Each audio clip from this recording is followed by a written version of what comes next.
definition for convergence is definition.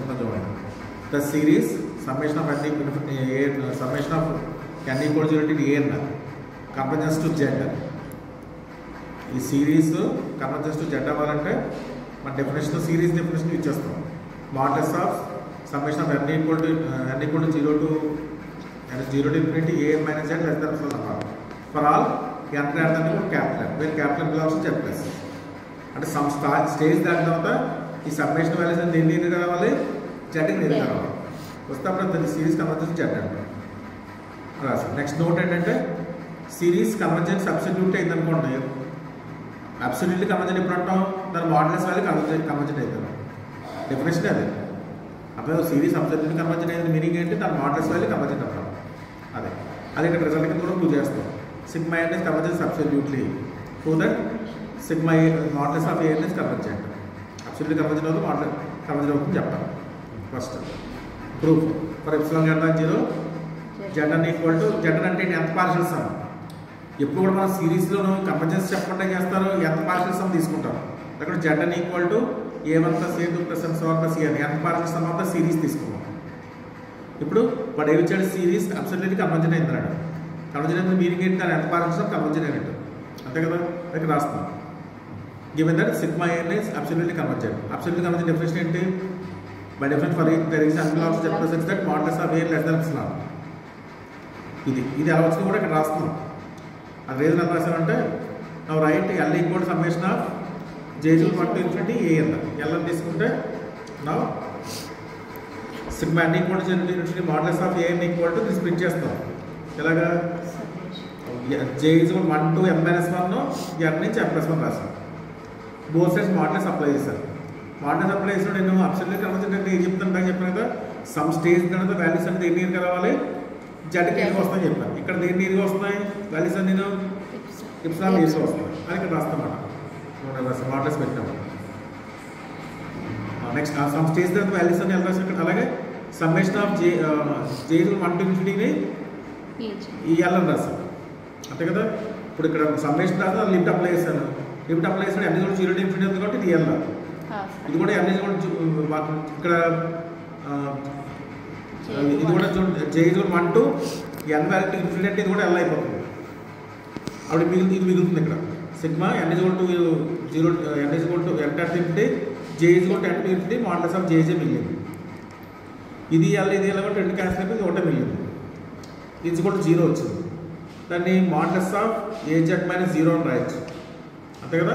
అప్పుడు ఏమైనా మనకి సీక్వెన్స్ కన్వర్జెన్స్ టు 0 అయినట్టు ఇక్కడ రాస్తాం. దాని plus modulus of an convergence to 0 to modulus of az minus 0 less than epsilon రాస్తాం, అంతే కదా.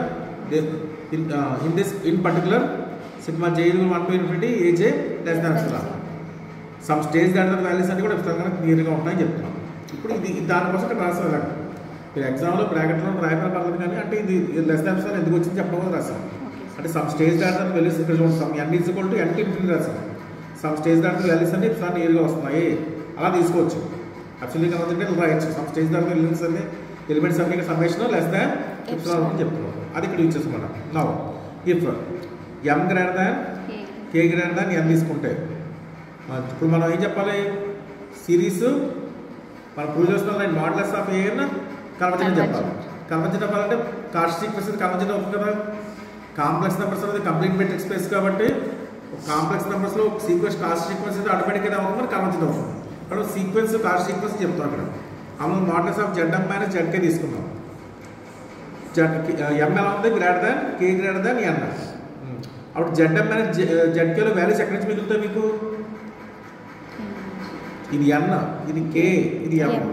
ఇది తీసేస్తున్నాం చూడండి. ఇక్కడ zm మైనస్ zk రాస్తున్నాం. zm అంటే ఇక్కడ చిన్న వరకు వచ్చేస్తుంది, zk అంటే ఇక్కడ వరకు ఉంది, ఇక్కడ వరకు క్యాన్సిల్ అయిపోతుంది. ఇక్కడ ఎక్కడి నుంచి మిగులుతుంది, k నుంచి m వరకు మిగులుతుంది. ఇక్కడ n is equal to k plus 1 to m am రాస్తాం. Less than equal to modulus లోపల తీసుకెళ్ళాలి. ఇప్పుడు దీన్ని రాస్తాం లెస్. ఇక్కడేమో సమ్మేషన్ ఎక్కడ తీసుకుంటున్నాను, k plus 1 తీసుకుంటున్నాను. మొత్తం సమ్మేషన్ తీసుకుంటే లెస్ దాన్ని కూడా పెట్టాలి. n is equal to n to modulus of a. అది ఆల్రెడీ ఇక్కడ నోట్ చేస్తాం. j is equal to n to infinity modulus of a less than epsilon రాస్తాం. లెస్ దాన్ ఎప్సిలాన్ వచ్చింది అంటే కంక్లూజన్ వచ్చింది మనకి zm minus zk less than epsilon వచ్చింది. అంటే సీక్వెన్స్ ఏమైనట్టు కార్ష్ సీక్వెన్స్ అయింది. అంటే ఎంత పార్షియల్ సమ్తో ఫామ్ అయిన సీక్వెన్స్ కార్ష్ సీక్వెన్స్ అయింది. ఈ కాంప్లెక్స్ కంప్లీట్ మెట్రిక్ స్పేస్ కాబట్టి కాస్ట్ సీక్వెన్స్ కన్వర్జెంట్ అవుతుంది. బట్ లిమిట్ ఎంటర్ జనరేషన్ కూడా జెడ్ అవుతుంది. మనం జెడ్ అంటే ఏంటి, ఎంత బ్యాలెన్స్ అన్నది సిరీస్ అన్నా కదా నోట్ చేస్తాం, tends to Z. Therefore final కనుక వచ్చింది కన్వర్జెంట్ అయింది అంతే కదా. నెక్స్ట్ ఇది కూడా సింపుల్ థియరం, కానీ ఇది ఎగ్జాంపుల్ ఇంపార్టెంట్ కూడా థియరం. అంటే షార్ట్ ఆన్సర్ అడుగుతాడు. ఈ sigma A N set of A N set of B N అని 2 సీక్వెన్స్ తీసుకున్నప్పుడు ఫస్ట్ కండిషన్ ఎవరు అవుతారు, supreme of A N plus B N less than equal to supreme of A N plus supreme of B N. అలా infinity వచ్చి greater than equal to అవుతుంది. First prove చేద్దాం. మన supreme values పెద్ద వాల్యూస్ కదా, సుప్రీం అంటే పెద్ద, అది రాస్తాం ఫస్ట్ ఇక్కడ. AK plus B K less than equal supreme of K greater than equal to A K plus sigma K greater than equal to M B K plus. ఇప్పుడు బోస్ ఇక్కడ ఇది ఒక వాల్యూ, ఇది ఇక్కడ చిన్నది, అంటే సమ్మేషన్ వాల్యూ కూడా ఉంది మనకి. అంటే వీటి సమ్మేషన్ సమ్లో ఒక వాల్యూ దీనికన్నా చిన్నది అంటున్నాం. అంటే టోటల్ అంటే ఏ వాల్యూ ఇచ్చినప్పుడు కూడా ఈ సమ్ కన్నా చిన్నది అవుతుంది. టోటల్గా ఇక్కడ సమ్మేషన్ రాసినప్పుడు వచ్చే వాల్యూ ఇది ఇచ్చిన చిన్నది, అది ఇక్కడ రాస్తాం. సుప్రీం ఆఫ్ అంటే అన్ని వాల్యూస్ చిన్నవైతే సుప్రీం కూడా చిన్నది కదా అవుతుంది. Supremum of AK plus BK sum K greater than equal to N, K greater than equal to S than equal to K greater than equal to AN plus K greater than equal to BN రాస్తాం. బోసెస్ limit apply చేయండి, తగ్గులో వచ్చిస్తున్నాం.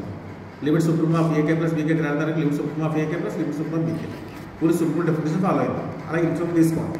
AK plus BK greater than equal to కదా, infinity of AK plus infinity of BK K greater than equal to N. ఇక్కడ కూడా infinity of K greater than equal to N AK పెట్టచ్చు. అంటే వాల్యూసే ఈ some కన్నా చిన్నవైతే but infinity కూడా చిన్నదే అవుతుందని రాస్తాం అంతే కదా. ఇన్ఫినిటీ అంటే ఇన్ఫినిటీ అంటే అన్నింటిలో కూడా చిన్నది, వాల్యూస్ ఎలా ఉంటే ఇన్ఫినిటీ కన్నా పెద్ద అవుతాయి. అంటే వాల్యూస్ ఇన్ఫినిటీ పెద్ద అయితే వాల్యూస్ ఇన్ఫినిటీ కూడా ఈ సమ్ కన్నా పెద్దదే అవుతుంది రాస్తాం. అది మళ్ళీ సేమ్ దగ్గర లిమిట్ అప్లై చేస్తాం.